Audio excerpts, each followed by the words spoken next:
கொலோசியர் 1:24 வாசிங்க.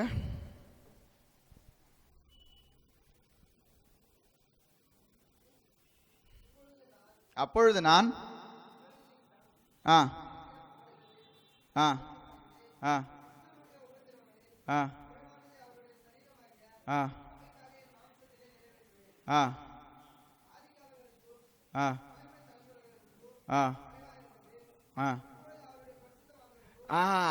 மறைவா இருந்தது இப்பொழுது அவருடைய பரிசுத்தவான்களுக்கு வெளியாக்கப்பட்ட ரகசியமாகிய தேவ வசனத்தை பூரணமாய் தெரியப்படுத்த உங்கள் பொருட்டு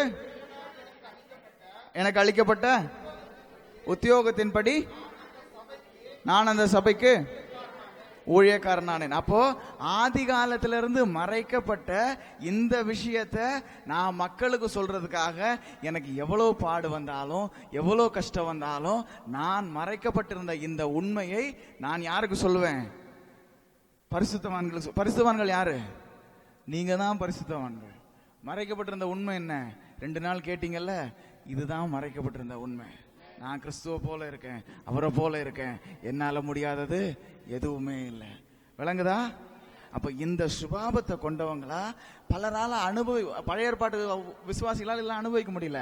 அவங்க அனுபவிக்க முடியாம இருந்த காரியத்தை இன்னைக்கு நம்ம என்ன பண்றோம்? வாழ்றோம். இதுக்கு தடையா நிக்கிறது எதுவுமே இல்லை. அப்போ பவுல் அப்போஸ்தலன் பாடுபட்டார், அதிலே பாடுகள் எழுதியிருக்காருல்ல. அப்ப பவுல் அப்போஸ்தலன் உண்மையிலே பட்ட பாடுகள் என்ன? ஏற்கனவே சிஸ்டர் சொல்லிட்டாங்க. பவுல் அப்போஸ்தலன் பட்ட பாடுகள் என்னது? உபத்திரவங்கள். பவுல் அப்போஸ்தலன் பட்ட உபத்திரவங்கள் வியாதி கிடையாதுன்னு சொல்லிட்டாங்க. சரியா? அப்போ பவுல் பட்ட உபத்திரவங்கள் வியாதி கிடையாது அப்படின்னு சொன்னா, அப்ப பவுல் பட்ட உபத்திரவம் என்ன? மனிதர்களால் வந்த உபத்திரம். முள்ளுன்றது மனிதர்கள். பவுலுக்கு அதே மாதிரி நாமும் இந்த திவ்ய சுபாவத்துல, இந்த திவ்ய கிருபையில நாம நடக்கும்போது நமக்கு உபத்திரவம் உண்டு. உங்களுக்கு வர உபத்திரவம் மனுஷர்கள் மூலமா வருகிற உபத்திரவத்தை தவிர வேற எதுவும் வராது. விளங்குதா? உங்களுடைய ஆஸ்தியிலையோ ஐஸ்வர்யத்திலையோ உங்களுடைய சுகத்திலையோ உங்க பலத்திலையோ எந்த குறைவும் எந்த விதத்திலும் வர்றதுக்கு வாய்ப்பே கிடையாது. பிசாசுக்கு அதிகாரமே கிடையாது. அவனால ஒண்ணுதான் முடியும், உங்களை பத்தி உங்க முதுகுக்கு பின்னாடி பேச மட்டும்தான் முடியும். விளங்குதா? விளங்குதா? இயேசு கிறிஸ்து சொன்னாரா, என்னை பத்தியே தப்பா பேசினாங்க, உங்களை பத்தி பேச மாட்டாங்களான்னு கேட்டாரா? கேட்கலையா? அப்போ நம்மளை பத்தி மக்கள் தவறாதான் பேசுவாங்க. இவன் என்ன ஊழியம் செய்யறான், அசுத்தாவினால செய்யறான்னு, இவனை தெரியாதான்னு தப்பா கட்டுக்கட்ட கதெல்லாம் கட்டி விடுவாங்க. அவன் அங்க போய் அதை செஞ்சான், இங்க இதை செஞ்சான், அவன் அங்க எப்படி இருந்தான்னு எங்களுக்கு தெரியாதா, இங்க எப்படி இருந்தான்னு எங்களுக்கு தெரியாதான்னு இல்லாத பொல்லாத கட்டுக்கதையெல்லாம் கட்டி விடுவாங்க. நாம அதுக்கெல்லாம் காது கொடுக்க கூடாது. அந்த ஒரு உபத்திரவத்தை தவிர வேற எந்த உபத்திரவமும் நமக்கு வர்றதுக்கு வாய்ப்பே இல்லை. சொல்லுங்க, வாய்ப்பே இல்லை. அதனாலதான் ஆண்டவர் சொன்னாரு, ஒன்றும் ஒரு விதத்திலும் உன்னை சேதப்படுத்தாது. அவன் பேசினா பேசிட்டு போறான், நான் காது கூட கொடுக்க மாட்டேன். யூடியூப்லலாம் சில நேரம் நம்ம ஏதோ அந்த பாஸ்டரை பத்தி இந்த பாஸ்டரை பத்திலாம் தப்பா இந்த காமெடிலாம் போட்டு, அதெல்லாம் எத்தனை பேர் பாக்குறீங்க? கை தூக்குங்க.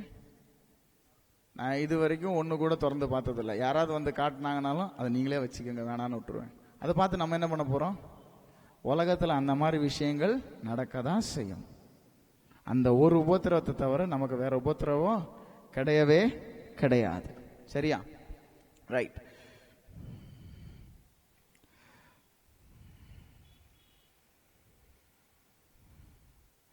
ரோமர் 2:11 வாசிங்க.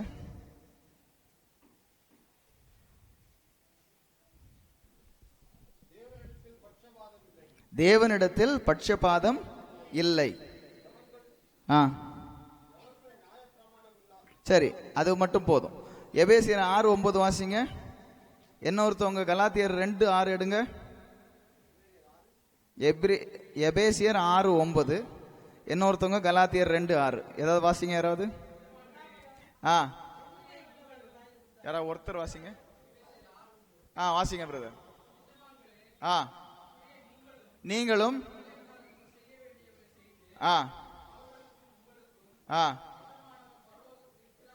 ஆ ஆ பட்சபாதம் இல்லாதவர்களா இருங்கள். சரியா? அடுத்தது நீங்க வாசிங்க சிஸ்டர். அல்லாமலும் ஆ ஆ ஆ ஆ ஆ ஆ ஆ ஆமா, யார் எப்படி இருந்தாலும் பரவாயில்ல, ஆண்டவர் பட்சபாதம் இல்லாதவர். இப்ப இந்த 3 வசனத்துல உங்களுக்கு தெரிஞ்சிச்சு, ஆண்டவர் பட்சபாதம் இல்லாதவர், நீங்களும் பட்சபாதம் இல்லாதவங்களா இருங்க. அதை தானே சொல்றாரு. சரி, 2 கொரிந்தியர் 6:2 வாசிங்க. Today is the day of salvation. I'm not sure about the reference there. ஆ ஆ ஆ ஆ ஆ ஆ ஆ ஆமா, அதாவது பழைய ஏற்பாட்டில் சொன்னதை பவுல் கோடு காட்டுறாரு. இந்த மாதிரி சொல்லியிருக்காரு. பவுல் என்ன சொல்றாரு? இதே ரட்சணிய காலம், இப்பொழுதே அனுக்கிரக வேலை. அப்படின்னா என்ன? ரட்சிப்பு இன்னைக்கு உள்ளது, இப்ப உள்ளது. சரியா? விளங்குதா? உங்களுக்கு இப்ப 2 விஷயம் சொல்லியிருக்கேன். ஆண்டவர் பட்சபாதம் பார்க்காதவர், ரட்சிப்பு இன்னைக்கு இப்ப உள்ள விஷயம். இது யாருக்கு பொருந்தும்? எல்லாருக்கும் பொருந்தும். கரெக்டா? இன்னொன்னு சொல்லியிருக்கேன். உங்கள்கிட்ட என்ன சொல்லியிருக்கிறாரு? வியாதியஸ்தர் மேல் கைகளை வைப்பார்கள், அப்பொழுது சுஸ்தமாவார்கள், பிசாசுகளை துரத்துவார்கள். இன்னொன்னு என்ன சொல்லியிருக்காரு? நீங்கள் புறப்பட்டு போய் சகல ஜாதிகளையும் சீஷராக்குங்கள். அப்போ நான் சகல ஜாதிக்கும் போகணும்னா, ஆண்டவர் பட்சபாதம் இல்லாதவர்னா, நான் கை வச்சா நிச்சயமா சுகம் நடக்கும்னு சொன்னா, தேவன் ஒருத்தருக்கும் ஒரு டைம் வச்சிருப்பாரு. அந்த வேலை வரும்போது அவங்க சுபம் ஆவாங்க அப்படின்னு சொல்றது சரியா தப்பா? தப்பு. விளங்குதா? விளங்குதா? அதாவது என்னுடைய சுபாவங்க நான் கை வச்சா சுகமாகும். என்ன செய்ய சொல்லியிருக்காரு? எல்லா இடத்துக்கும் போக சொல்லியிருக்காரு. ரைட்டா? ஆண்டவர் பட்சபாதம் இல்லாதவர். பட்சபாதம் இல்லாத இந்த ஆண்டவர் என்ன எல்லா இடத்துக்கும் போக சொல்லி எனக்கு நேச்சுரலா ஒரு எபிலிட்டி கொடுத்திருக்காரு. அவரை கேட்டு உங்க டைமா, இப்ப செய்யலாமா, அப்புறம் செய்யலாமான்னு அவரை கேட்க சொல்லல. விளங்குதா? அப்போ ஆண்டவர் அப்படி என்னை அனுப்பி இருக்கும் போது நான் இயேசு கிறிஸ்து என்ன செஞ்சாரு? நன்மை செய்கிறவராய் சுற்றி திரிந்தார். கரெக்டா? அப்போ அவர் போற இடத்துல எல்லாம் நன்மை செஞ்சார். என்ன நன்மை செஞ்சாரு? வியாதியை சுஸ்தப்படுத்தினாரு, பிசாசுகளை துரத்தினாரு. அப்போ இயேசுவின் வாழ்க்கையே இப்படிதான் இருந்துச்சு. அப்போ இப்படி ஒரு வாழ்க்கையை வாழ்ந்தாரு. அவர் சொன்னாரு, பிதா என்ன செய்யறதை நான் பாக்குறனோ அதை தான் நான் செய்யறேன்னு சொன்னாரு. அப்படின்னா என்ன? ஒருத்தரையும் பிதாவே இவன் சுகமாவது உங்களுடைய சித்தமா? உடனே ஆண்டவர் எஸ் ரைட் பண்ணு, ரைட். பிதாவே இவன் சுத்தமாவது உங்களுடைய சித்தமா? ரைட் நீ பண்ணு. அப்படியே இயேசு கிறிஸ்து பண்ணிட்டு இருந்தாரு. நிறைய பேர் இப்படி கூட பிரசங்கம் பண்றாங்க. அவங்க கண்ணு முன்னாடி ஒரு டிவி ஓடிட்டே இருக்குமா, அந்த டிவி பார்த்துட்டே அவங்க நடப்பாங்க போட்டுருக்கு. அதெல்லாம் கேட்டது இல்லையோ? எல்லாரையும் ஆண்டவர் நேசிச்சாரு, எல்லாருக்காகவும் ஆண்டவர் உயிரை கொடுத்தார். சரியா? அப்போ அந்த ஒரே ஆண்டவர் உயிர் கொடுத்ததுனால எனக்கு என்ன கிருபை கிடைச்சதோ அதே எல்லாருக்கும் கிடைச்சிருக்கு. இப்ப என்னால சுகம் கொடுக்க முடியும்னா, அப்போ அதாவது தண்ணீர் இருக்குதே, ஞானசம் எடுக்கிறதுக்கு தடை என்னன்னு கேட்டாங்களா இல்லையா? விளங்குதா? அப்ப தண்ணீர் இருக்குதே, ஞானசம் எடுக்கிறதுக்கு தடை என்னன்னு கேட்டா, நான் இருக்கிறேனே, நீ சுகமடைகிறதுக்கு என்ன தடை? கேட்கலாமா கேட்க கூடாதா? விளங்குதா? நான் இருக்கிறேனே, ஆண்டோட ஜீவன் இருக்குதே, என்னால முடியுமே, நான் விசுவாசி தானே, அப்ப நீ சுகமடைய என்ன தடை? எதுக்கு ஆண்டவர்கிட்ட போய் சித்தத்துக்காக கேட்டுட்டு இருக்கீங்க? ஆண்டவர் சித்தம் இல்லைன்னு நினைக்கிறீங்களா? இன்னும் 10 நாள் இவன் கஷ்டப்படுறான்னு ஆண்டவர் நினைப்பாருன்னு நினைக்கிறீங்களா? சொல்லுங்க. அப்படி ஆண்டவர் இருந்தாரு. இயேசு கிறிஸ்து பூமியில நடக்கும் போது பாத்தீங்கல்ல, யாரையாவது நீ கஷ்டப்படு நான் அப்புறமா வரேன்னு விட்டாரா? லாசரஸுக்கு மட்டும்தான் தாமதமா போனாரு. போய் என்ன செஞ்சாரு? பரவாயில்ல செத்து போயிட்டான் விட்டுருங்கன்னு சொன்னாரா? யாருக்காவது தாமதமா போனீங்கன்னா அவங்கள போய் உயிரோட எழுப்புங்க. அந்த வல்லமை தான் உங்களுக்குள்ள இருக்கு. விளங்குதா? அப்போ ஆண்டவர் பட்சபாதம் உள்ளவர் இல்ல. ஆண்டவர் சித்தத்துக்காகவும் அவருடைய நேரத்துக்காகவும் காத்திருக்க வேண்டிய அவசியம் இல்ல. விளங்கிச்சா? சரி, எபேசியர் 3:9-10 வாசிங்க.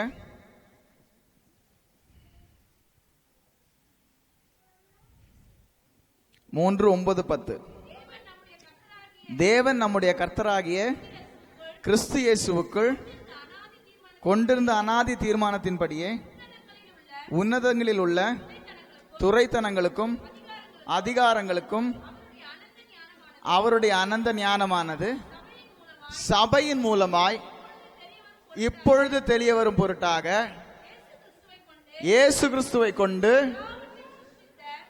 சரி, இதுவரைக்கும் போதும். அவருடைய ஆண்டவரோட பிளான் என்னன்னு நீங்க எழுதியிருக்கு பாக்குறீங்களா? அப்போ முதல்ல நம்ம பார்த்தோம், துரைத்தனத்துக்கும் அதிகாரத்துக்கு மேல நம்மளை வச்சுட்டாருன்னு. இப்போ நமக்கு என்ன சொல்லியிருக்காரு? உன்னால என்னெல்லாம் முடியும்னு சொல்லியிருக்காரு. என்ன செய்யறாரு? துரைத்தனங்களுக்கும் அதிகாரங்களுக்கும் அவருடைய அனந்த ஞானமானது சபையின் மூலமா இப்பொழுது தெரிய வரும் பொருட்டாக. அப்போ சபையின் மூலமா துரைத்தனங்களுக்கும் அதிகாரங்களுக்கும் தேவனுடைய ஞானம் என்ன பண்ணணுமா? வெளிப்படணுமா? சொல்லுங்க. என் மூலமாய் தேவனுடைய ஞானம் வெளிப்படுவது தேவனுடைய சித்தம். சூப்பர்ல. ஞானிகளுக்கு மறைத்து பேதைகளுக்கு வெளிப்படுத்தினார். படிச்சிருக்கீங்களா? அப்ப என்ன வெளிப்படுத்தினாரு? அவருடைய மகிமை, அவருடைய பெருமை எனக்குள்ள இருக்குல்ல, இததான் மகிமை வெளிப்படுத்திருக்காரு. அப்போ இவங்களா கை வச்சாங்களா, சொன்னாங்களா, ஓடிருச்சா, சரியாயிட்டாங்களா? விளங்குதா? 10 நாளைக்கு முன்னாடி நடந்ததெல்லாம் இப்ப சொல்றாங்களா? 10 வருஷத்துக்கு முன்னாடி வரப்போதெல்லாம் இவங்க சொல்லுவாங்களா? அவங்க சொன்னா அப்படியே நடக்குதா? விளங்குதா? என்னப்பா இவங்க கடவுள் மாதிரி நடக்கிறாங்க, உலகத்தை கலக்கிறவர்கள் இங்கேயும் நம்மளை பார்த்து அப்படி சொல்லுவாங்களா? ஆண்டவருடைய சித்தம் என்ன? இதுதான் ஆண்டவர் சித்தம். அவருடைய ஞானம் உன் மூலமா வெளிப்படணும்ன்றது. இவன் இப்ப சுகமாகிறது பரவாயில்லையா, இவனை 10 நாள் கழிச்சு சுகப்படுத்தலாமா, அவனுக்கு ஜோம் பண்ணாமலே விட்டுறலாமான்னு நீ என்னது சீட்டு போட்டு இருக்கிறது ஆண்டவர் சித்தம் கிடையாது. விளங்குதா? அவருடைய சித்தம் என்ன? எல்லாருக்கும் அவருடைய மகிமை நமக்குள்ள எவ்வளவு பெருசா இருக்குன்றத காட்டணும்ன்றதா மகிமை. மனுஷர் பார்க்கும்படி உங்கள் நற்கிரியைகளை செய்யுங்கள், அப்பொழுது உங்கள் பரமபிதா மகிமைப்படுவார்னு பார்த்திருக்கீங்களா? Let your good works known before men, that when people see your good works they shall glorify your Father. படிச்சிருக்கீங்களா இல்லையா? அப்போ என்னுடைய நற்கிரியைகளை நான் மனுஷர்கள் பார்க்கிற மாதிரி செய்யணும். என்னது? வியாதியஸ்தர்களுக்கு நான் சுகம் கொடுக்கிறேன், கட்டுண்டவர்களை நான் விடுவிக்கிறேன். உபவாசம், சரியான உபவாசம் என்ன? சரியான உபவாசத்துல நான் நடக்கும் போது தேவனுக்கு மகிமை போகுது, அவருடைய அனந்த ஞானம் என்ன பண்ணுது? வெளிப்படுது. விளங்குதா? இன்னொரு வசனம் வாசிங்க. கொலோசியர் 1:26-27.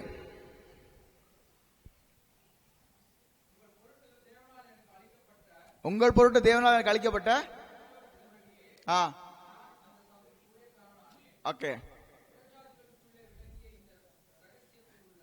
புறஜாதிகளுக்குள்ளே விளங்கிய இந்த ரகசியம், அப்புறம் மகிமையின் ஐஸ்வர்யத்தை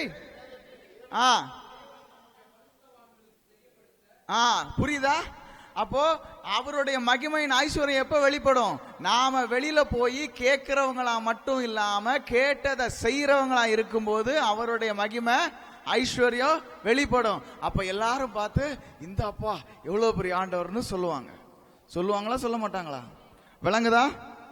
சரி, அதுக்கு அடுத்தது சிலர் சொல்லுவாங்க, இப்ப நான் இவ்வளவு நேரம் என்ன சொன்னேன்? நீங்க வியாதியை சுகப்படுத்தினாதான் உங்களுக்கு என்னது? தேவனுக்கு மகிமை உண்டாகுது. கட்டுண்டவர்களை விடுவிச்சாதான் தேவனுக்கு மகிமை உண்டாகுது. விடுதலை கொடுத்தாதான் தேவனுக்கு மகிமை உண்டாகுது. பசி உண்டவங்களுக்கு சாப்பாடு கொடுத்தாதான் தேவனுக்கு மகிமை உண்டாகுது. வீடு இல்லாதவங்களுக்கு வீடு கொடுத்தாதான் தேவனுக்கு மகிமை உண்டாகுது. அப்போ நீங்க இந்த நற்கிரியைகள்லாம் செய்யும் போது தேவனுடைய அனந்த ஞானம் என்ன பண்ணதான் எல்லாருக்கும் தெரியுதான். சரியா? சில பேர் சொல்லுவாங்க, நான் வியாதியா இருக்கிறது ஆண்டவரோட சித்தம், வியாதியினால ஆண்டவர் நாமம் மகிமைப்படுது. ஏன்? இயேசு கிறிஸ்துவே சொன்னார்ல சீடர்கள்கிட்ட, யார் பாவத்தினால வந்துச்சு? இயேசு சொன்னாரு, தேவன் நாமம் மகிமைப்படும்படிக்கு. அதனால தேவன் நாமம் மகிமைப்படும்படிக்கு நான் கேன்சர்ல சாவுறேன்.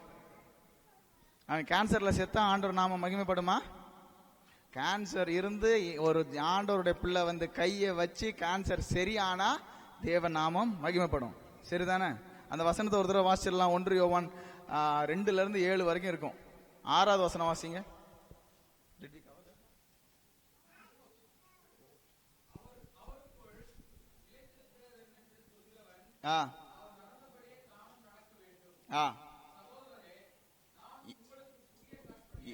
ஏழாவது வசனம் 6வது வசனம் வாசிங்க.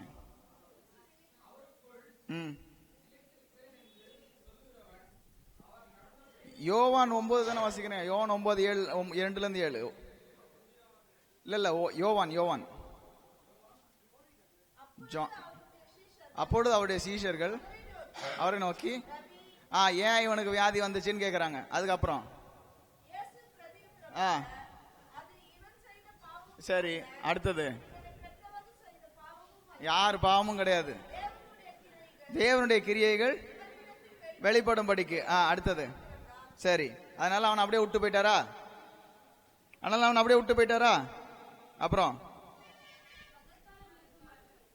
அதுக்கு அடுத்து இயேசு என்ன பண்ணாரு?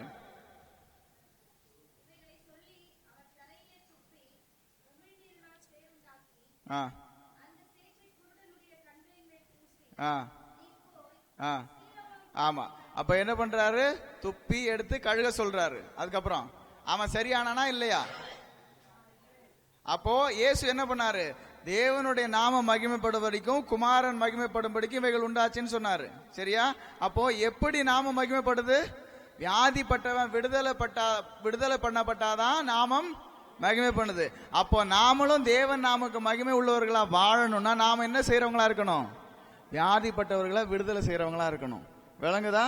வியாதிப்பட்டவங்களை வியாதியோட விடுறதுனால ஆண்டவருக்கு மகிமை போறது கிடையாது. சரியா? சரி, நிறைய பேர் சொல்லுவாங்க, நீங்க சொல்றதெல்லாம் சரிதாங்க, நான் உபவாசம் இருக்க தேவையில்ல, ஒத்துக்கிறேன், ஆண்டவர் நாம மகிமைப்படுறதுக்காக நான் ஹீலிங் பண்ண ஆண்டவர் நாம மகிமைப்படுது, நான் இப்படி வல்லமையில நடக்கும்போது தேவனுடைய ஆனந்த ஞானம் எல்லாருக்கும் வெளிப்படுது, இது எல்லாத்தையும் நான் ஒத்துக்கிறேன். ஒரு வகை பிசாசும் ஆண்டவர் நாமத்தோட பெருசு கிடையாது. எந்த வகை பிசாசா இருந்தாலும் சரி, எதா இருந்தாலும் சரி, அந்த நாமத்துக்கு முழங்கால் போட்டு தான் ஆகணும். வெரி குட், எல்லாத்தையும் ஒத்துக்கிறேன். ஆனா நான் பாவம் செஞ்சா, ஆண்டவர் எவ்வளவு நல்லவரா இருந்தாலும், அவர் என்னதான் செஞ்சிருந்தாலும், ஆனா நான் பாவம் செஞ்சா ஆண்டவர் சுகம் கொடுக்க முடியாதுல்ல. என்னுடைய பாவம் சுகத்தை நிறுத்துமா நிறுத்தாதான்? சொல்லுங்க. என்னுடைய பாவம் சுகத்தை நிறுத்தும் அப்படின்னு சொல்றவங்க எல்லாம் கை தூக்குங்க. சரி, ஒருத்த வியாதியா இருக்கிறான், அவன் பாவத்துல இருக்கான்னு வச்சுக்கோங்க. அப்ப வியாதியா இருக்கிறவன் பாவத்தை நிமித்தமா அவன் நல்லா தண்ணி அடிப்பாங்க, எனக்கே தெரியும். அவன் தண்ணி அடிச்சு தான் அவனுக்கு என்னாச்சு, இப்படியெல்லாம் ஆயிடுச்சு. அவனுக்கு சரி பிரதர், அவனுக்கு போய் ஜோம் பண்ணிட்டு வந்துருங்க, சரியாயிருவாங்க அப்படின்னு சொன்னா இவர் போக மாட்டார். ஏன்? அவன் பாவி. முதல்ல அவனை பாவ மன்னிப்புக்குள்ள, ரட்சிப்புக்குள்ள நாம என்ன பண்ணணும்? நடத்தணும். அதுக்கப்புறமா நாம சுகம் கொடுக்கலாம். ஒத்துக்கிறீங்களா இல்லையா? அப்படித்தானே பண்றாங்க சபையில. பேசுங்க. ஆமா, அப்பனா பாவம் என்ன நிறுத்திடும்? சுகத்தை நிறுத்திடும். கரெக்டா தப்பா?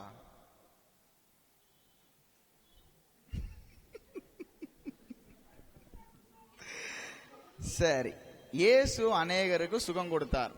சரியா? சுகம் கொடுத்தாரா இல்லையா? எல்லார் அக்கௌண்ட்லயும் எடுக்கலாம், ஒருத்தரா எடுக்கலாம். இப்ப பார்த்த இந்த செத்தவன் கூட அவன் பாவமா இவன் பாவமான்னு கேட்டாரு. ஆண்டவர் என்ன சொன்னாரு? பாவத்தை விடுறா, அவன் சரியாகணும், அவன் சரியானா ஆண்டவருக்கு நாம மகிமை ஆகும்.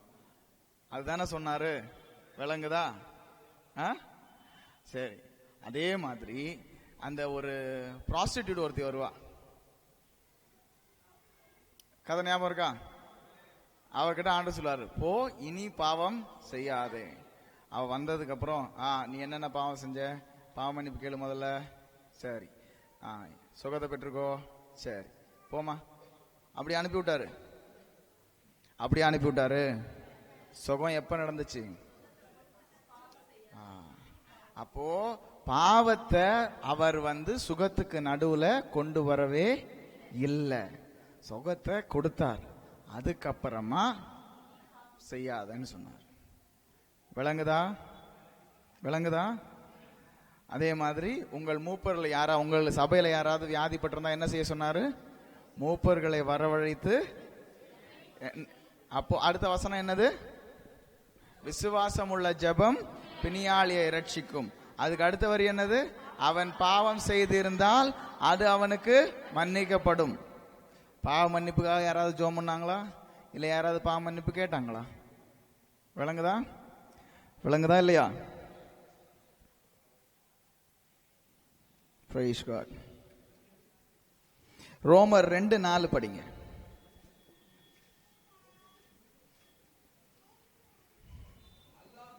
அல்லாது ஆ ஆ ஆ ஆ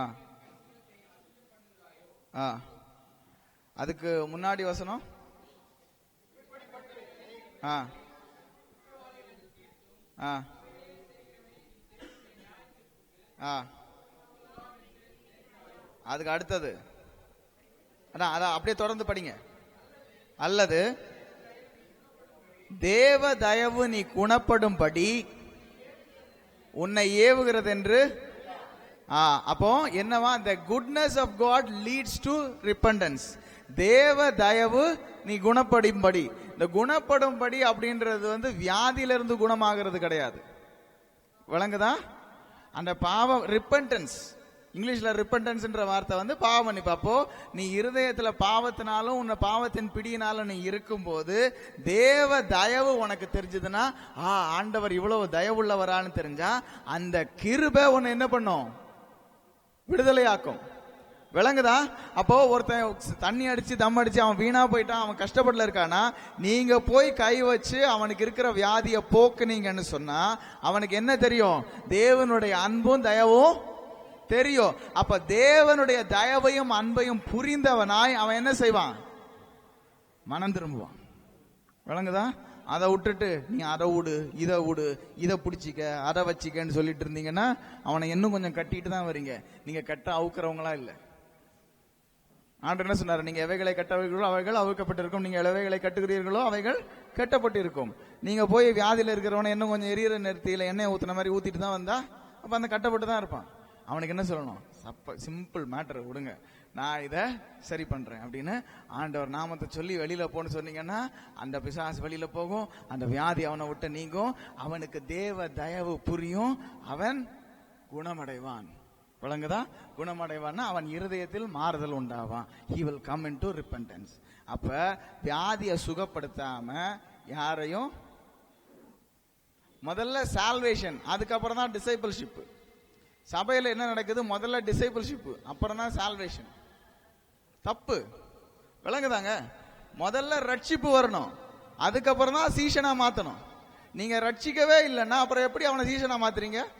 அவனுக்கு எல்லாம் அவன் கால் வலியோட அவர் 6 மாசம் வருவார்.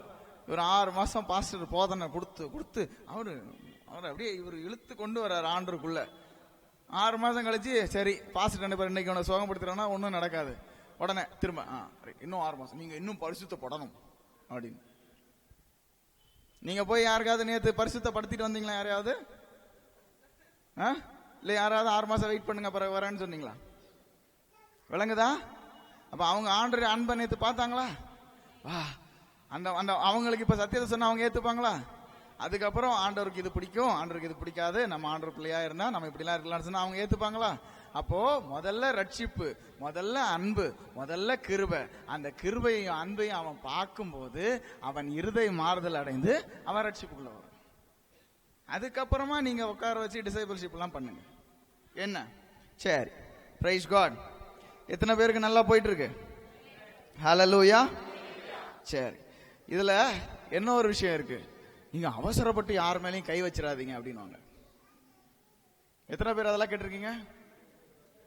ஐயோ கையை வச்சு அது என்ன பண்ணுமா? நம்ம மேல வந்து உட்காந்துக்குமா? யாராவது இப்ப அதை நம்புறீங்களா? இப்ப நம்பல. எனக்குள்ள பரிசுத்த ஆவியானவர் இருக்காருங்க, நான் பரலோக மலையில இருக்கேங்க, இவ்வளவு தூதர்கள் என் கூட இருக்காங்க, அவருடைய ஆவியானவர் ஒவ்வொரு செல்லுல இருக்காருங்க. இதை தாண்டி அவன் உள்ள வருவானா? எனக்குள்ள இருக்கிறவர் பெரியவர், இந்த உலகத்தை இருக்கிறவரோட பெரியவர். அப்ப எப்படி நான் போய் கை வச்சா அது ஏன் மேல வரும்? நான் கை வைக்கும் போது எனக்குள்ள ஜீவன் அங்க போகும், அங்க உயிர் வரும். அது எப்படி என்ன தொட முடியும்? விளங்குதா?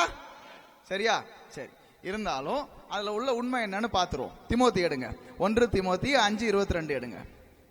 அதாவது திமோத்தி அப்படிங்கிறவருக்கு பவுல் எழுதுறாரு. சரியா? பவுல் யாரு? பவுல் யாரு? ஒரு அப்போஸ்தலர், எல்லாருக்கும் தெரியும் இல்லையா? திமோத்தி அந்த இடத்துல உள்ள ஒரு பாஸ்டர். அப்போ அந்த பாஸ்டருக்கு இந்த அப்போஸ்தலர் என்ன எழுதுறாரு? தம்பி தம்பி நீ இந்த மாதிரி எல்லாம் பண்ணணும், இதெல்லாம் செய்யணும் அப்படின்னு எழுதுறாரு. சரியா? அப்போ அதுல என்ன எழுதுறாரு? நீ அவசரப்பட்டு யார் மேலையும் கை வச்சிடாத, கை வச்சா அவங்க பாவத்துக்கு நீ என்ன பண்ணுவ? பங்கு உள்ளவன் ஆயிருவ. வாசிங்க அந்த வசனத்தை. ஒருவன் மேலும் சீக்கிரமாய் கைகளை வையாதே, மற்றவர்கள் செய்யும் பாவங்களுக்கும் உடன்படாதே. என்ன ஒரு விஷயம், திமோத்திக்கு பவுல் இன்னொரு இடத்துல எழுதும்போது சொல்லுவாரு, stir up the gift that is in you, உனக்குள்ளாக இருக்கிற அந்த கிஃப்ட் வரத்தை நீ என்ன பண்ணணுமா, தட்டி எழுப்பணும்னு சொல்லுவாரு. அதுல இப்போ கைகளை வைக்கும் போது உனக்கு கொடுக்கப்பட்ட கிருபைன்னு எழுதியிருப்பாரா, விளங்குதா? அப்போ ஒரு ஊழியத்துல அப்போஸ்தல நடவடிக்கைகள்ல நடந்தப்போ ஊழியத்துக்கு ஒருத்தரை நம்ம அனுப்பும் போது அவங்க கை மேல வச்சு அவங்களை ஆசீர்வதிச்சு நீங்க இந்த ஊழியத்தை செய்யுங்கன்னு சொல்லி அனுப்புவாங்க.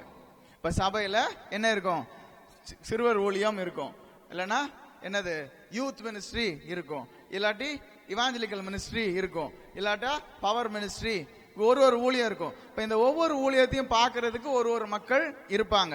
இது எல்லாத்தையும் இந்த பாஸ்டர் ஒருத்தருக்கு ஒரு பொறுப்பு கொடுத்து வச்சிருப்பாரு, சரியா? இல்லைன்னா இங்க இருந்து இன்னொரு பாஸ்டர், சரிப்பா நீ அந்த சபையை கிளை சபையை பாத்துக்கன்னு அனுப்புவாரு, விளங்குதா? சரி, அதே இது 1 தீமோத்தி 6:3-6 வாசிங்க. அவன் இருமாப்படைந்து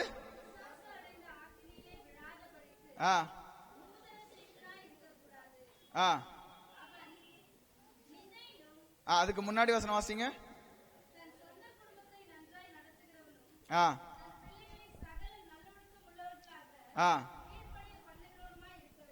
அடுத்தது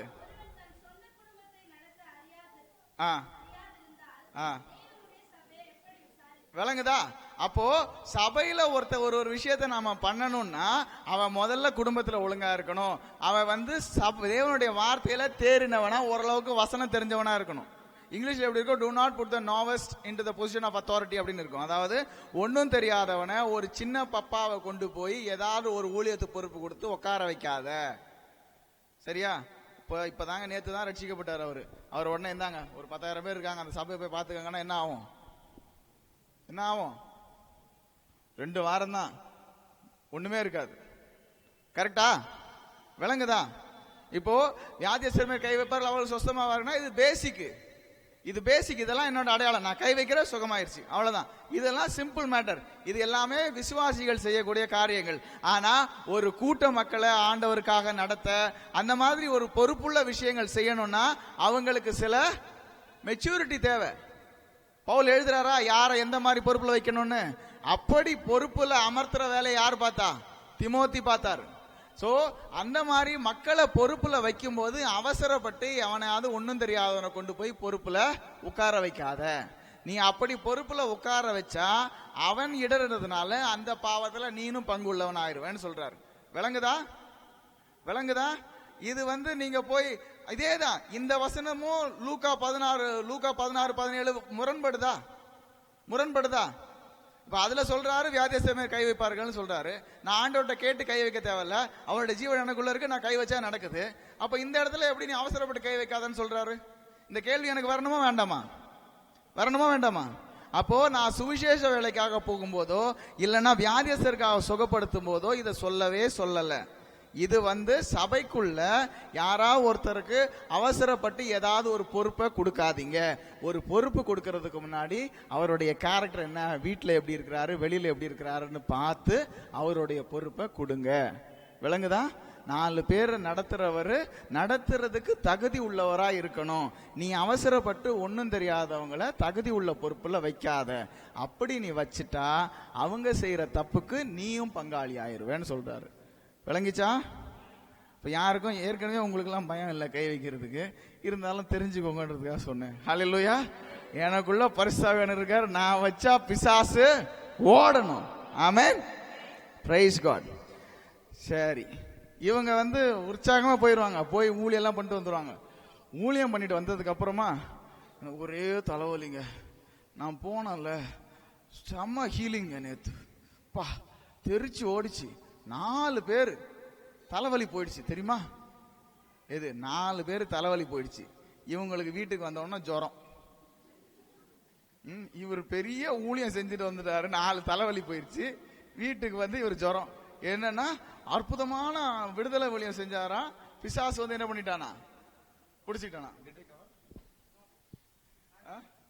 சோ புரியுதா?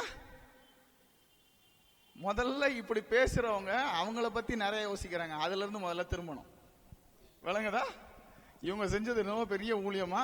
உடனே பிசாசு இவங்களை பார்த்து தேடி கண்டுபிடிச்சு ஓடி வந்து இவங்களை அடிச்சுட்டானா. ரெண்டாவது புரிஞ்சுக்க வேண்டியது, உங்களை தேடி பிடிச்சி அடிக்கிற அளவுக்கு பிசாசுக்கு வல்லமை கிடையாது. விளங்குதா? சரி, எபேசியர் 6:14-8.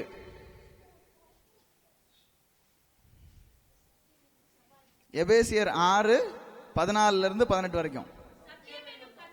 சத்தியம் என்னும் கச்சையை அறையில் கட்டினவராக நீதி என்னும் மார்க்கவசத்தை தரித்தவர்களாயும் சமாதானத்தின் சுவிசேஷத்திற்குரிய ஆயத்தம் என்னும் பாதரட்சியை கால்களிலே தொடுத்தவர்களாயும் பொல்லாங்கன் எய்யும் அக்கினி ஆஸ்திரங்களை எல்லாம் அவித்து போடத்தக்கதாய் எல்லாவற்றுக்கும் மேலாக விசுவாசம் என்னும் கேடகத்தை பிடித்து கொண்டவர்களாயும் நில்லுங்கள்.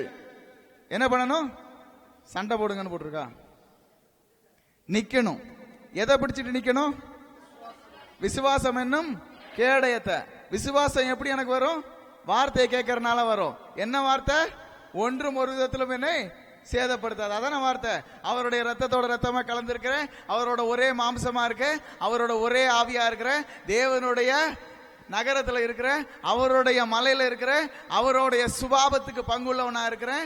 நான் எங்க இருக்கிறேன்?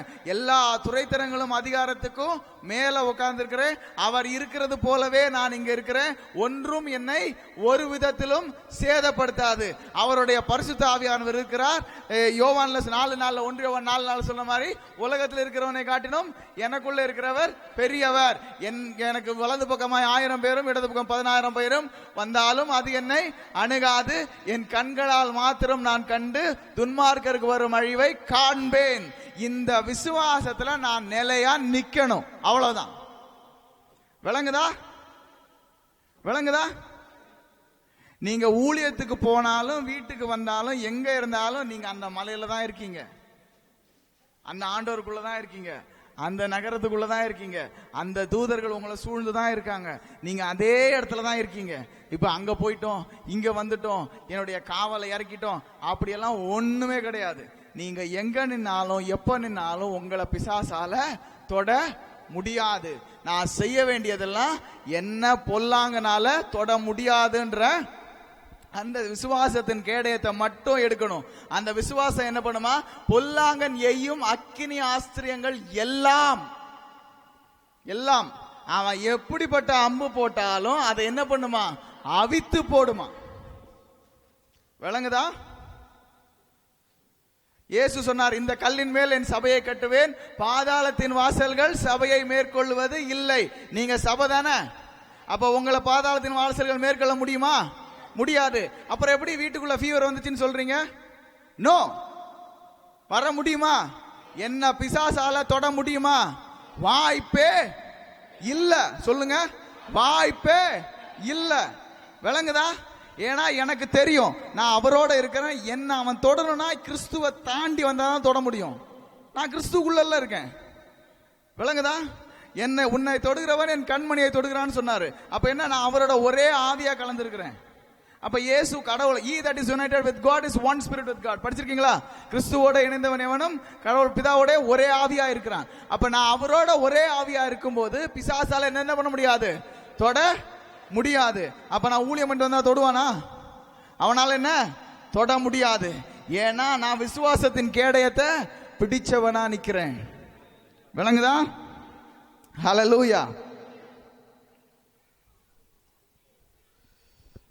We love you, Jesus.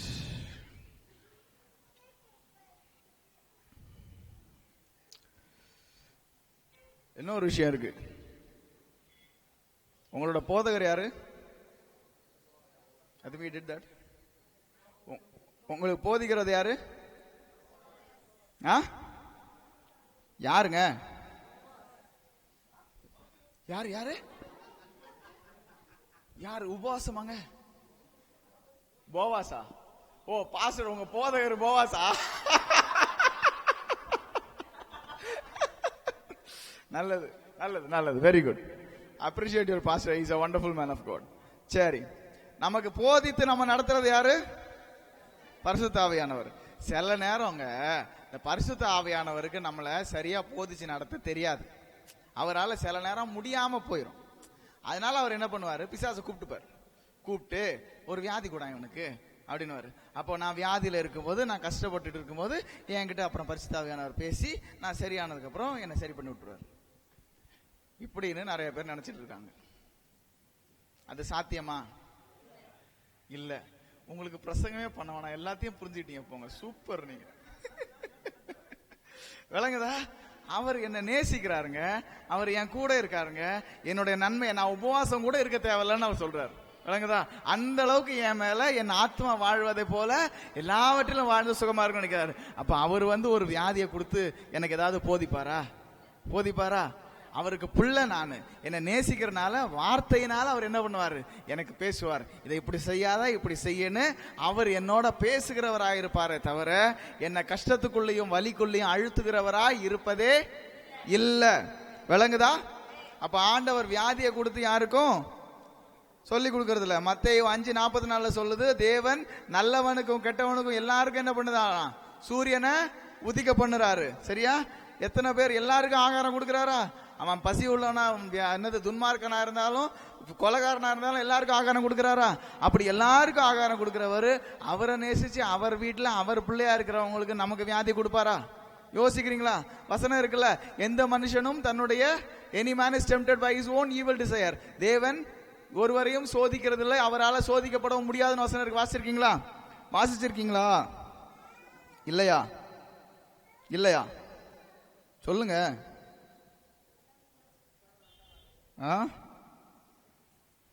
யாக்கோபு 1 எடுங்க. யாக்கோபு 1:13-14 எடுங்க. சோதிக்கப்படுகிற எவனும் தான் தேவனால் சோதிக்கப்படுகிறேன் என்று சொல்லாதிருப்பானாக. தேவன் பொல்லாங்கினால் சோதிக்கப்படுகிறவர் அல்ல. அப்ப அவர் வியாதியை கொடுத்து கஷ்டத்தை கொடுத்து உங்களை என்ன பண்ண மாட்டாரு, சோதிக்க மாட்டாரு. அவரால் அப்படி செய்ய முடியாது. ஹல்லேலூயா. புரிஞ்சுச்சா? வியாதியும் வறுமையும் யார்கிட்ட இருந்து வருது? பிசாசு கிட்ட இருந்து வருது, தேவனிடத்திலிருந்து வருவதில்லை. அவர் என்ன அப்படி சோதிக்கிறது கிடையாது. அப்போ ஒரு பிரச்சனை வந்துருச்சுன்னா நல்லா தெரிஞ்சுக்கங்க, இதுக்கு காரணம் யாரு? பிசாசு. அப்ப என்ன பண்ணணும்? வெளியே போடான்னு துரத்தணும். ஹல்லேலூயா. Price God. நல்லது. சரி, ரோமர் 2:28 படிங்க. ஆதலால்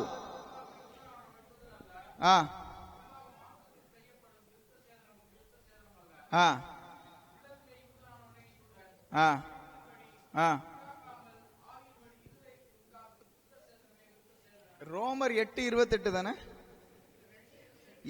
ரோமர் 8:28. அன்றியும் அவருடைய தீர்மானத்தின்படி அழைக்கப்பட்டவர்களாய் தேவனிடத்தில் அன்பு கூறுகிற, இருங்க, நீங்க அவருடைய தீர்மானத்தின்படி அழைக்கப்பட்டவங்களா இல்லையா? ஆமா தானே? அழைக்கப்பட்டவர்களாய் நீங்க ஆண்டவர்கிட்ட அன்பு கூறுறீங்களா இல்லையா? அன்பு கூறுகிறவர்கள் யாவரும் சகலமும். எதெல்லாம்? வீட்டில் மட்டும் எழுதியிருக்கா? இல்லைன்னா ஆபீஸ்ல மட்டும், போற இடத்துல மட்டும்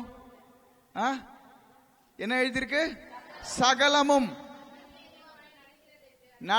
நடக்கிறது என்று அறிந்திருக்கிறோம். என்ன? சகலமும் நன்மைக்கு எதுவா நடக்க வேண்டும் என்று ஜெபிக்கிறோம் எழுதியிருக்கா? அப்போ நான் அவர் நேசிச்சாரு, அவர் என்ன அழைச்சிருக்காரு அப்படின்னா எனக்கு தெரியும் எல்லாமே என்னுடைய நன்மைக்காக தான் நடக்குதுன்னு. விளங்குனா? அப்போ நான் ஒரு வியாதியஸ்தருக்காக சுகம் பண்ண போறேன்னா எனக்கு தெரியும் என்னுடைய நன்மைக்காக தான் நடக்குது. பரிசுத்தவான்களுடைய கூட்டம் என்னோட வருது, தேவசேனை என்னோட இருக்குது, பரிசுத்த ஆவியானோட ஒரு எலும்புலையும் சதையில இருக்கிறாரு. நான் போறேன், எல்லாமே எனக்கு நன்மைக்காக தான் நடக்கும் அப்படின்ட்டு நான் போறேன், என் விசுவாசத்தோட போறேன், கண்டிப்பா நடக்கும். விளங்குதா? ஐயோ என்ன பண்றது, இதுவாமே இத நேத்து முட்டு வலிக்கு ஜோம் பண்ண போனோம், நடந்துருச்சு. இன்னைக்கு இவங்க அப்பெண்டிக்ஸ்னு ஏதோ சொல்றாங்களே. விளங்குதா? என்னது? சகலமும் நன்மைக்கு ஏதுவாக. நான் எங்கேயுமே தோத்து போறதில்லை. விளங்குதா? சரிங்க, அப்பெண்டிக்ஸ் ஓகே, இது ஏதோ கேன்சர்னு சொல்றாங்களே. சகலமும் சகலமும் என்னை பலப்படுத்துகிற கிறிஸ்துவினாலே எல்லாவற்றையும் செய்ய எனக்கு பலன் உண்டு. வரப்போறதில்ல, உண்டு, இருக்கு. இப்ப என எல்லாமே எனக்கு சாதகமா தான் நடக்குது. ஆமென், ஹல்லேலூயா, ஹல்லேலூயா, பிரைஸ் காட். ரோமர் 8:26 படிங்க. அது அதுல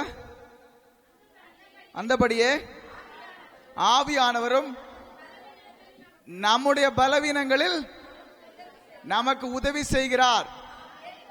நாம் கேட்கபடி வேண்டிக் கொள்ளுகிறது இன்னதென்று அறியாமல் இருக்கிறபடியால் ஆவியானவர் தாமே வாக்கு கடங்காத பெருமூச்சுகளோடு நமக்காக வேண்டுதல் செய்கிறார். இது முக்கியமான ஒரு பிரின்சிபல். இதை கண்டிப்பா எல்லாரும் செய்யணும். சரியா? சரியா? அப்போ நமக்கு எல்லாமே நல்லதா தான் நடக்குதுன்னு எனக்கு தெரியும்.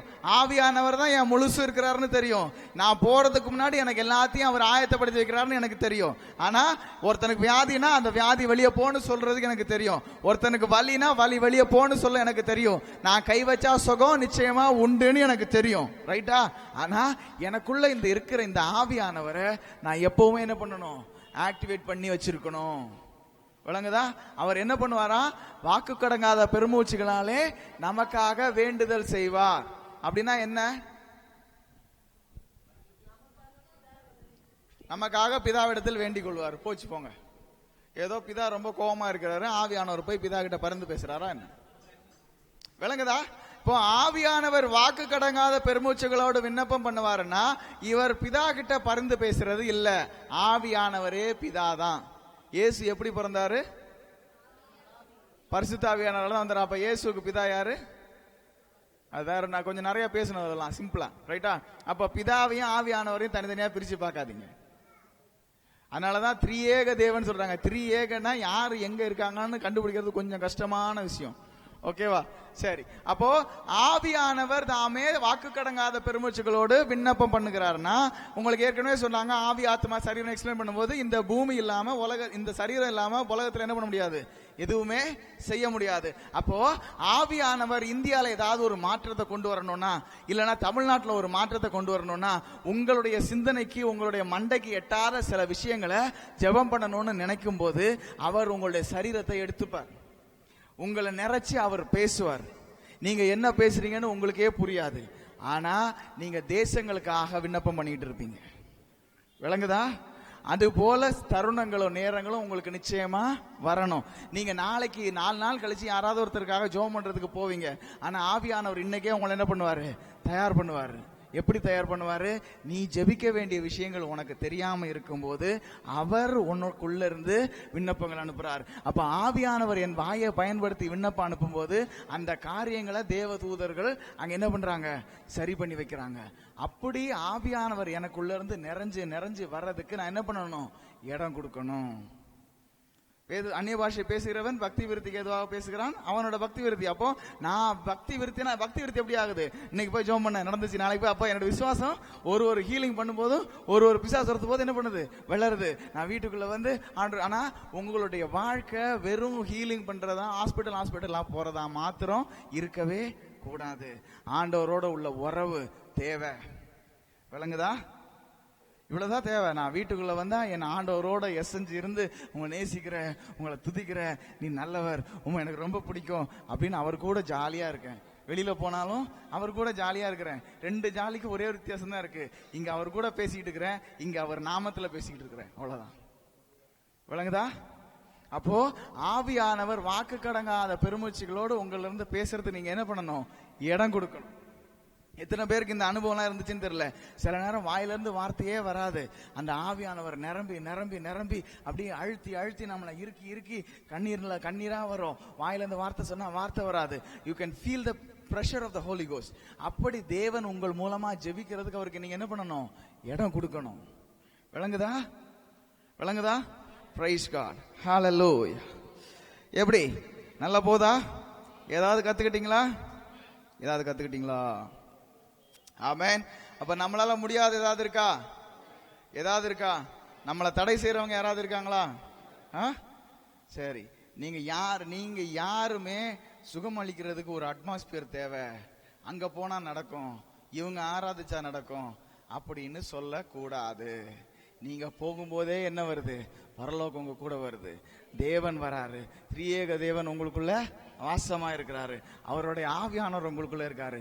எதுவுமே உங்களை என்ன பண்றது இல்ல, தடை செய்யறதே இல்லை. கரெக்டா? அப்ப யாருமே இனிமே வானம் திறக்கட்டும், தேவனுடைய பிரசன்னம் இறங்கட்டும், அப்புறமா நான் ஹீல் பண்றேன்னு சொல்லாதீங்க.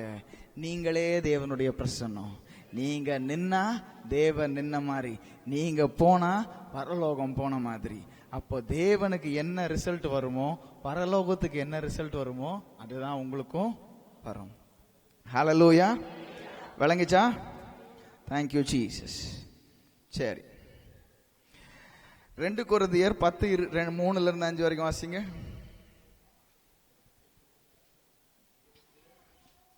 2 கொரிந்தியர் 10:3-5 வரைக்கும். நாங்கள் மாம்சத்தில் நடக்கிறவர்களாயிருந்தும் போர் செய்கிறவர்கள, எங்களுடைய போர் ஆயுதங்கள் மாம்சத்துக்கு ஏற்றவைகளாயிராமல் அரண்களை நிர்மூலமாக்குறதற்கும் தேவ பலம் உள்ளவைகளா இருக்கிறது. வேறங்கதா? இது மட்டும் போதும், எதை வேணாலும் உடைக்கும். ஏன்னா நான் பேசுறது என்னது? தேவனுடைய பலன். நான் வாயை திறக்கும் போது வர்றது தேவனுடைய பலன். விளங்குதா? விளங்குதா? Okay, praise God.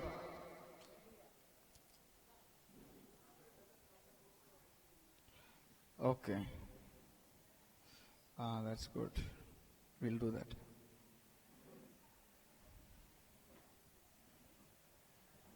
சரி, ரொம்ப முக்கியமான ஒரு விஷயம், அதை மட்டும் வாசிச்சுட்டு முடிக்க போறோம். ஓகே, 2 கொரிந்தியர் 8-7 வாசிங்க. அல்லாமலும் விசுவாசத்திலும் போதிப்பிலும் அறிவிலும் எல்லாவித ஜாக்கிரதையிலும் அன்பிலும் எல்லா காரியங்களிலும் பெருகி இருக்கிறது போல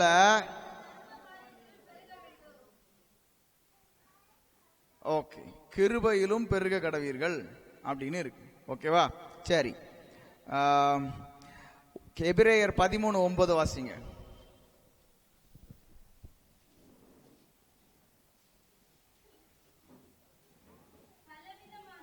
பலவிதமான அந்நிய போதனைகளால் தெரியாதிருங்கள், கிருபையினாலே இருதயம் ஸ்திரப்படுகிறது நல்லது. இப்ப இவ்வளவு நாள் 2 நாள் என்ன கேட்டீங்க? கிருபையின் வார்த்தையை தானே கேட்டீங்க. அப்ப எதனால இருதயம் ஸ்திரப்படுறது நல்லதா? கிருபையினால் இருதயம் ஸ்திரப்படுகிறது நல்லது. பக்கத்துல இருக்கவங்களை பார்த்து சொல்லுங்க, கிருபையினால் இருதயம் ஸ்திரப்படுகிறது நல்லது.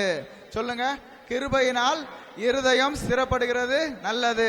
ஆண்டவர் சொன்னாரா, உன்னுடைய எல்லா காவலோடும் உன் இருதயத்தை காத்துக்கொள். அப்போ எல்லா காவலோட இருதயத்தை நான் காத்துக்கணும்னா, என் இருதயத்தை நான் கிருபையால ஸ்திரப்படுத்தணும்னா எப்படி ஸ்திரப்படுத்துவேன்? கிருபையின் வார்த்தையை நான் அனுதினமும் கேட்கும் போது தான் நான் என்னுடைய வார்த்தைகளை என்ன பண்ணுவேன்? ஸ்திரப்படுத்துவேன். விளங்குதா? விளங்குதா? அப்போ இதுல அது நடக்காதுங்க, அதுல இது நடக்காதுங்க, இதுல அது இல்லைங்க, எல்லாம் நடக்குங்க. கிருபை எனக்காக எல்லாத்தையும் செஞ்சிருக்குன்னு சொல்லத்தக்கதாக நீங்க என்ன பண்ணணுமா? கிருபையில நீங்க ஸ்திரப்படணும். விளங்குதா? கையத்துக்கு சொல்லுங்க, கிருபையில ஸ்திரப்படுவேன்.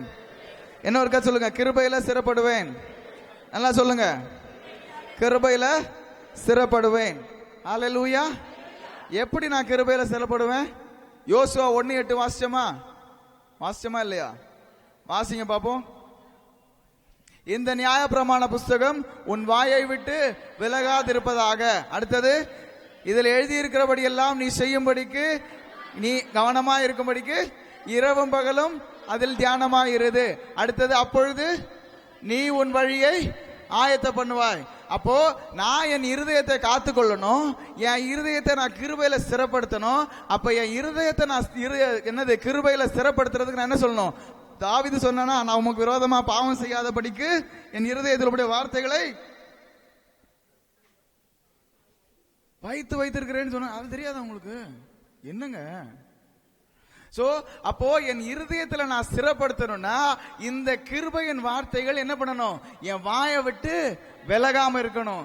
நான் என்ன பண்ணணும், இரவும் பகலும் அதுல தியானமா இருக்கணும். விளங்குதா? அப்போ நான் இரவும் பகலும் தியானமா இருந்து கிருபையின் வார்த்தைகளை பேசுறவனா இருந்தா நான் கிருபையில நிலை நிற்கிறவனா இருப்பேன். அப்ப எப்பயுமே யாரும் வந்து என்கிட்ட அசைக்க முடியாது, வேற போதனைகளை எனக்குள்ள யாரும் சொல்ல முடியாது, புதுசா ஒரு விஷயத்தை என்கிட்ட யாரும் திணிக்க முடியாது. எனக்கு தெரியும் என் தேவன் நேற்றும் இன்றும் என்றும் மாறாதவர், அவர் எப்பொழுதும் நல்லவர். விளங்குதா? அப்போ இன்றைக்கு வியாதியா இருக்கிற இவனுக்கும் அவர் நல்லவர், எல்லாருக்கும் அவர் நல்லவர். அப்ப சுகம் எல்லா நேரத்திலையும் உண்டு, விடுதலை எல்லா நேரத்திலையும் உண்டு, சமாதானம் எல்லா நேரத்திலையும் உண்டு, ஐஸ்வர்யம் எல்லா நேரத்திலையும் உண்டு. அதுதான் என் ஆண்டவர். இதுல என்ன யாரும் மாத்தாதபடிக்கு நான் என்ன செய்யணும், என்னுடைய கிருபையின் வார்த்தையில நான் என் இருதயத்தை ஸ்திரப்படுத்தணும். எப்படி நான் பண்ணுவேன், இந்த வார்த்தைகளை என் கையில வைக்கணும். நீ ஆண்டோடைய வார்த்தையை கையில எழுதிக்கோ, நெத்தியில எழுதி போட்டுக்கோ, வாசல் படியில எழுதி வைன்னு படிச்சிருக்கீங்களா பழைய ஏற்பாட்டுல? எதுக்காக? அவைகளை கேட்டு அவைகள் எனக்கு ஜீவனும் மருந்துமா இருக்கிறது. அப்ப அன்றாட நான் தேவனுடைய வார்த்தையில நிறைஞ்சு இருக்கும்போது, நான் அந்நிய பாஷையை பேசி இருக்கும்போது, ஆவியானவர் ஜெபம் பண்ணும்போது, நான் பேசும்போது தேவனுடைய வார்த்தையும் கிருபையும் வரும்போது நான் கிருபையில நிலைநிறுத்தவனா இருப்பேன். அப்ப என்னைக்குமே என் விசுவாசம் எங்க, என்னால முடியுமா, நான் ட்ரை பண்றேன் நான் சொல்ல மாட்டேன். எப்ப யார் எது கேட்டாலும் நான் சொல்லுவேன். அப்ப வந்து பரிசுத்த ஆவியானவரே இறங்கி வாரோம், உங்க கிருபை எனக்கு கரெக்டும் அப்படின்னு எல்லாம் நான் கேட்க வேண்டிய தேவை இல்ல. பரிசுத்த ஆவியானவர் எங்க இருக்காரு? இங்க இருக்காரு. நீங்க பாட்டு பாடும்போது மட்டும் வந்துட்டு போயிடுறாரா? சொல்லுங்க. பாட்டு பாடும்போது மட்டும் வந்துட்டு போயிடுறாரா? அப்புறம் என்ன பாட்டு பாடுறீங்க? ஆவியானவரே வாரோம், ஆவியானவரே வாரோம்னா ஒரே ஒரு தடவை தான் வருவார். நீ ஆண்டவரை ஏத்துக்கிட்டப்போ நான் சொந்த ரசிகரை ஏத்துக்கிட்டேன், ஆண்டவரே என்னை வந்து நிரப்புங்கன்னு சொல்லும் போது வருவார். அவ்வளவுதான். அதுக்கப்புறம் அவர் உங்களுக்குள்ள தங்கி இருப்பார். உங்களை வார்த்தையை குறித்து சத்தியத்தை குறித்து உங்களுக்கு என்ன பண்ணுவாரு, போதிப்பார். உங்களுக்கு விஷயங்கள் மறந்து போகும்போது உங்களுக்கு என்ன பண்ணுவாரு, ஞாபகப்படுத்துவாரு. உங்களுக்கு தேவையானப்போ உங்களுக்காக அவர் என்ன பண்ணுவாரு, ஜெபம் பண்ணுவாரு. அவர் இங்கேயே தான் இருக்காரு, அவர் எங்கேயும் போறதே இல்லை. அப்போ ஆண்டவரே வாரோம்னு கேட்காதீங்க. இங்க இருக்கிற ஆண்டவரை வெளியில கொஞ்சம் விடுங்க, மற்றவங்களுக்கு நல்லது கொடுத்துட்டோம். வசனம் சொல்லுதா, உங்களுக்கு out of your belly shall flow rivers of living water. உங்களுடைய வயிற்றுல இருந்து என்ன பண்ணுமா, ஜீவ ஊற்றுகள் புறப்படுமா. உங்க வயிற்றுல ஜீவ ஊற்று இருக்கா? சொல்லுங்க, ஜீவ ஊற்று இருக்கா? ஒரு ஊற்று இல்ல, ஊற்றுகள் நிறைய இருக்கு. எது வேணாலும் வரும். ஏன்னா தேவனுடைய முழுமையும் உங்களுக்குள்ள தங்கி இருக்கு. நீங்க எது கேட்டாலும் கிடைக்கும். கிடைக்குமா கிடைக்காதா? அதனால இயேசு திரும்ப திரும்ப சொன்னாரு, என் நாமத்தினாலே எதை கேட்டாலும் எவன் கேட்டாலும் கண்டிப்பா கண்டிப்பா உண்டு. ஹல்லேலூயா, பிரைஸ் காட். நல்லது, தேங்க் யூ ஜீசஸ். வேற ஏதாவது டவுட் இருக்கா? வேற ஏதாவது டவுட் இருக்கா? யா கம். அவங்க கடைசி என்ன சொன்னாங்கன்னு புரிஞ்சுதா? அதை நான் உங்கள்கிட்ட முன்னே சொல்லணும், இன்னைக்கு காலையிலேயே சொல்லணும்னு நினைச்சேன். அதாவது நம்ம வந்து பாட்டெல்லாம் பாடுவோம் தெரியுமா? நேற்று நாம பாடிட்டேன், வாரும் தூய் ஆவியன்னு பாடுவோம் இல்லையா? ஆண்டவர் ஒரு தடவையும் நான் பாடும்போது நான் வேற விஷயத்த நினைச்சு பாடுவேன். நான் எப்படி சொல்லுவேன்னா, ஆண்டவரே வந்து எனக்கு சொல்லி கொடுங்க, எனக்குள்ள நீங்க என்ன பண்ணிருக்கீங்கிறத எனக்கு சொல்லி கொடுங்க, அப்படி நினைச்சு நான் பாடுவேன். அப்புறம் தான் நான் யோசிச்சேன், நான் மக்கள்கிட்ட பேசும்போது தான் புரிஞ்சுக்கிட்டேன், நீங்க பாடும்போது நீங்க அந்த பாட்டை பாக்குற விதம் ரொம்ப வேற. நீங்க எப்படி நினைக்கிறீங்கன்னா, பாட்டை பாடும்போது ஆவியானவர் வராரு நினைக்கிறீங்க இல்லையா? நீங்க பாடும் போது ஆவியானவர் அது கிடையாது. என்னைக்கு ஏசு கிறிஸ்துவ ரட்சகரா ஏத்துக்கிட்டு நீங்க ஆவியானவர் உங்க வாழ்க்கையில ஒரு தடவை கூப்பிட்டீங்களோ அன்னைக்கே அவர் வந்துட்டாரு. அதுக்கப்புறம் ஒரு மீட்டிங் வந்துட்டு போற ஆவியானவர் கிடையாது, உங்களோட தங்குற ஆவியானவர். எப்படி தெரியும் எனக்கு?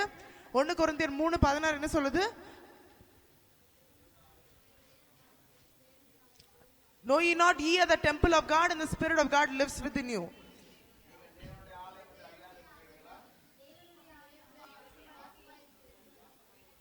ஆவியானவர் எங்க வாசம் பண்றாரு?